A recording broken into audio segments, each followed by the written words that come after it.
quero compartilhar com vocês nessa noite, estou falando de um ciclo de rebeldia. A Bíblia fala que os midianitas, a Bíblia fala de um ciclo de 7 anos que o Gideão não tinha juízes naquela época. E quando Deus se posicionou, Deus levantava aquela situação, aquela adversidade, para que oprimisse, mas era uma forma que Deus pudesse falar com o povo de Deus. E aqui ele continua falando, como alerta o povo rebelde, Deus permitia que o inimigo oprimisse. Quando o povo se arrependia e pedia libertação, Deus mandava os juízes livrar da mão dos inimigos. O povo resgatado servia ao Senhor durante o resto daquela geração. Assim, começando de novo o ciclo, Gideão foi o quinto dos juízes, ou libertadores, apresentado em Juízes, capítulo 6, 7 e 8. Na vida dele, podemos aproveitar muitas lições valiosas. E você pode pensar assim, alguém me convidou, hoje eu vou lá porque é Cristo Jesus que me trouxe aqui. Mas eu vou lá que de repente se eu não for, e posso pensar que, é tão ruim ver meu amigo amanhã e ser cobrado, porque tem coisas que eu começo e eu termino. A minha pergunta para você nessa noite, onde tem repetição de história? Aqui fala de um ciclo que Gideão, aquele povo estava passando. E a Bíblia fala que quando Deus se apresentou para ele estava largando ali o trigo. E a Bíblia fala que ele estava vivendo como se fosse um bandido praticamente, porque ele estava escondendo. Ele trabalhava durante 7 anos, os midianitas entravam e saqueavam. Quantas das vezes na nossa vida você tem sido saqueado? O pior roubo que existe na minha vida e na sua vida, querido, é o roubo espiritual, é a paz de espírito. Quantas vezes você está numa adversidade e você não tem notado que você tem uma adversidade? E aqui eu estou falando de algo sobre lição de vida, sobre aprendizado de vida. E aqui ele continua falando, os midianitas oprimiam os israelitas por 7 anos. Ele subia a cada ano e tomava produtos alimentícios dos campos e todos os animais dos hebreus. Para sobreviver, os israelitas escondiam alimentos do inimigo. Gideão estava preparando a comida para escondê-lo, quando o anjo do Senhor apareceu. Imagine esse homem trabalhando com medo do inimigo. Quando ele ouviu as palavras do anjo, o Senhor é contigo, homem valente. Pela resposta de Gideão, parece que ele nem pensou no significado da frase homem valente. Ele entrou diretamente numa discussão com o anjo sobre a presença de Deus. Ele não entendeu como Deus, estando com o povo, deixaria Israel sofrer. Quantas das vezes nós servimos ao Senhor, mas nós passamos por adversidades, por angústia, tribulações, sim ou não? Quantas das vezes o adversário da nossa alma vai querer colocar um ponto de interrogação? Tem 2 coisas que, como um cristão, eu e você, nós temos que ter: a certeza, a convicção de quem é Cristo e compaixão. E aqui vocês vão entender do que eu estou falando: convicção de quem é Cristo e compaixão. Convicção pelo dia mal, pelo dia da adversidade, que o adversário, ele vai querer colocar algumas dúvidas na minha vida e na sua vida. E a angústia e a tribulação são os caminhos que nos levam para perto de Deus.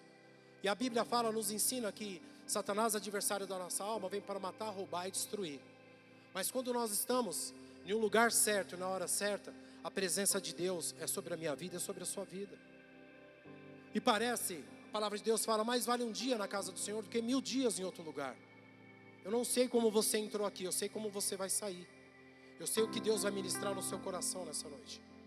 A presença de Deus é real nesse lugar, querido. Mas eu quero que você comece a entender o que o Espírito Santo de Deus está falando comigo e com você nessa noite. Aqui nós entendemos que Deus falou homem valente, mas às vezes a gente está passando por situações e vem uma adversidade. E sabe o que acontece? Satanás bate e isola. Ele é o pai da mentira, com engano e intimidação. Fala para a pessoa que está do seu lado. Fala assim, Satanás, ele trabalha com 2 formas. Fala assim, engano e intimidação. É assim ou não? Só que a palavra de Deus fala, Gideão, em João 8,32 ele fala, conhecereis a verdade e a verdade vos libertará. Quem é a verdade? A verdade é Cristo Jesus.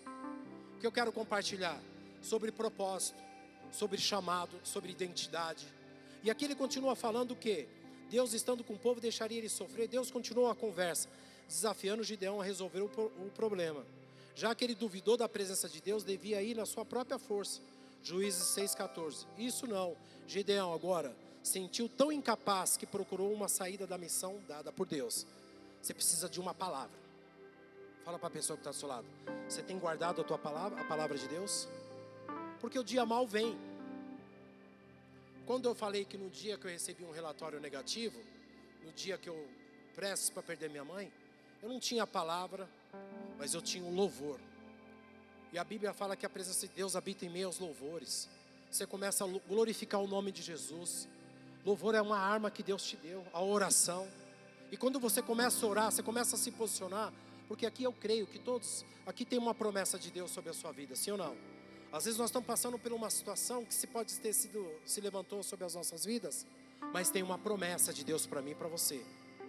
E a promessa de Deus vai se cumprir em vida, na minha vida e na sua você. A palavra de Deus fala, passa céus e terra, mas a palavra de Deus não volta vazia.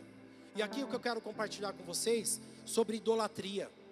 Aqui o povo idolatrava, pastor, as circunstâncias, situações.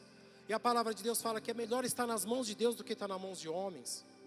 O que é idolatria? Fala assim, idolatria, melhor é isso daí. Fala assim, idolatria é tudo aquilo que eu coloco no lugar de Deus. A Bíblia fala que Deus não divide a glória dele com ninguém, querido. E muitas das vezes nós somos idólatras. É muito mais. A palavra de Deus fala, como que você vai honrar a Deus se você não honra o amigo, o irmão que você vê, como você vai honrar a Deus que você não vê? E a palavra de Deus fala que a humildade vai diante de honra. Todas as vezes que você vê Deus honrando alguém lá na frente, porque ela foi humilde aqui. A palavra de Deus fala que Deus se põe aos orgulhosos, mas dá graça aos humildes. Um dia Deus falou isso comigo, Deus me deu essa palavra. Que Deus se opõe aos orgulhosos, mas dá graça aos humildes. A arrogância, a idolatria, sabe, a soberba. E aqui Deus começou a falar muito no meu coração sobre idolatria. A minha pergunta para você nessa noite, quem é que tem colocado, está no lugar de Deus na sua vida? Às vezes pode ser um presente, às vezes pode ser um trabalho, às vezes pode ser o homem. E a palavra de Deus fala em Jeremias 17:9, ele fala, maldito o homem que confia no homem, e faz da sua força o seu braço a sua força. Quando ele fala maldito o homem que confia no homem, presta atenção o que Deus está falando no meu coração e no seu coração. Pode ser a sua altivez. O que é altivez? O homem tem um espírito que rege sobre o homem.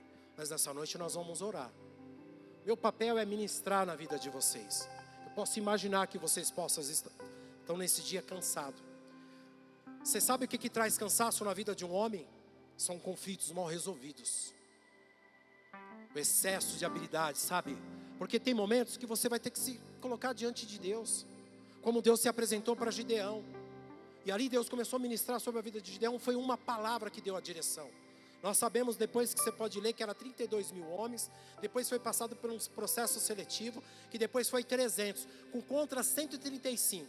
Se você colocar 135 dividido por 300, você vai ver que cada soldado dos 300 tinha que matar mais de 400. Então o que significa isso, pastor? Significa que às vezes você não tem descansado, pensado em números, só em conta. E a palavra de Deus fala, que adianta o homem ganhar céus e terra e perder sua alma? Eu estou falando de algo que é precioso, que é o meu e o seu chamado. Nessa noite o Espírito Santo de Deus mostra que tem homens aqui que tem um chamado. E você tem que, sabe, deixado para depois. A palavra de Deus fala em Mateus 6,33, buscai o reino de Deus e a sua justiça, e as demais coisas vos serão acrescentadas. Basta a cada dia seu mal. Uns tempos atrás eu ministrei aqui que existe o homem de Deus e o homem de negócios. Uns tempos atrás Deus me deu um sonho, uma revelação de uma pessoa. E o homem de Deus, ele tem revelação. O homem de Deus, ele tem discernimento. Ele ouve o que o Espírito diz. O tempo todo a diferença, não só de vir aqui num culto de domingo, num culto de homens, mas quantas vezes Deus tem falado, como Deus falou para Gideão. Gideão falou assim, Senhor, o Senhor é comigo mesmo? Eu quero um sinal. Deus foi lá e deu um sinal para ele. Senhor, eu quero outro sinal. Deus foi lá e deu outro sinal para ele. Senhor, eu quero um outro sinal. Deus falou assim, também te dou um sinal. O que o Espírito Santo de Deus diz para vocês hoje que estão aqui, homens? Quantos sinais Deus tem dado para mim e para você? Desperta, tu que dormes. Eu estou falando sobre algo que é precioso, que Deus te entregou. É o chamado de você estar embaixo de uma palavra, de uma direção. É a palavra que vai te sustentar. Durante muito tempo da minha caminhada em Cristo Jesus, pastor Paulo, eu sempre tive uma palavra, indiferente de adversidade, de ministério, mas eu sei em quem eu creio. Mas eu sempre tive uma palavra que fala em 1 Coríntios 15:58. Todo trabalho diante do Senhor não é em vão.